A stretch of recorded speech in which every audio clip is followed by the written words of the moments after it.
કેરી કરી ગઈ છે ને બા?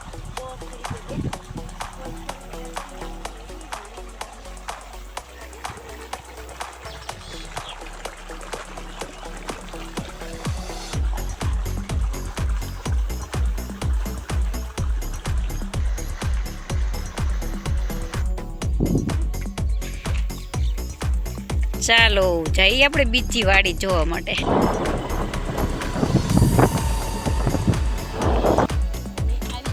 આવી ગયા અમે આવી ગયા વાડી. હું મારા ભાભીને લઈને આવી અને આ તમે નજારો જોવો હું દેખા વાડી. હાલો આપણે જોવા જઈએ.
ભાભી બી આવ્યા તો વાડીએ આટો મારવા.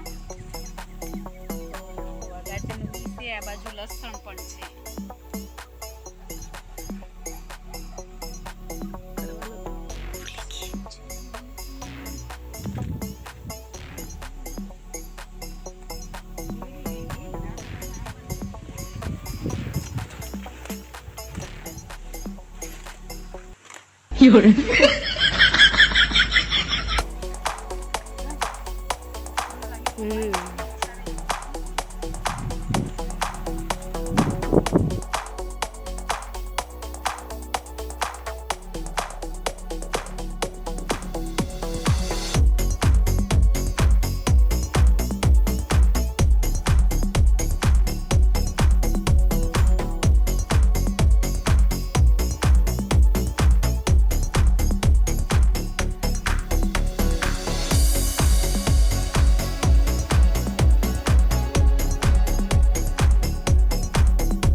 આ કોબી છે,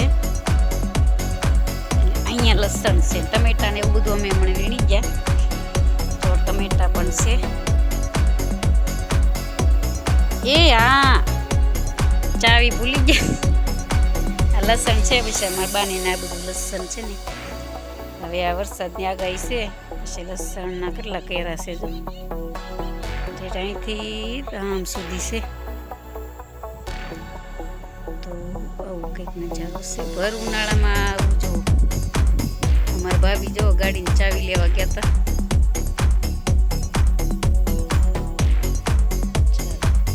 એમ વયા જતા હતા ત્યાંથી પાછા અમે આવ્યા. અમારા ભાભી મને કે હાલો હું ગાડી લઈને લઈ જાઉં. આવ્યા અમે ગાડી લઈને. જો ચાવી લઈ લીધી છે તો ચાલો એક રીલ શૂટ કરી નાખી. એમને ગૌડાંબા ને ખેરવી નાખવાની હતી એનાથી ખરી જશે. ચાલો હવે આપણે જઈ ઘરે. અમારે જવાનું મોડું થાય છે અને બધા કહે છે ક્યાં હોઈએ છીએ. તો ચાલો મળીએ પાછા. આ તો ઉનાળામાં આવ્યા છીએ મેં તો નજારો શૂટ કરતા જઈએ. જવું કંઈક છે. આ કોબી છે, અહીંયા માગો છે ને ફુલાવર છે, અહીંયા ગાજરનું બી છે, એની બાજુમાં લસણ છે. તો આવી કંઈક છે મારા પપ્પાની વાડી. બીજી આંબાવાળી વાડી છે ત્યાં આપણે ગયા નથી, જે બહુ મોડું થાય એમ છે. તો અહીંયા જો સાહેબ ચડ્યા છે બદામની માથે. બદામ ઉનાળામાં જે પાકે ને લેવા માટે મને બહુ ભાવે. તો ચાલો બસ આજનો હતો આપણો આ બ્લોગ કંઈક. તો મળીએ પાછા નેક્સ્ટ બ્લોગમાં. ત્યાં સુધી આવજો. જય શ્રી કૃષ્ણ.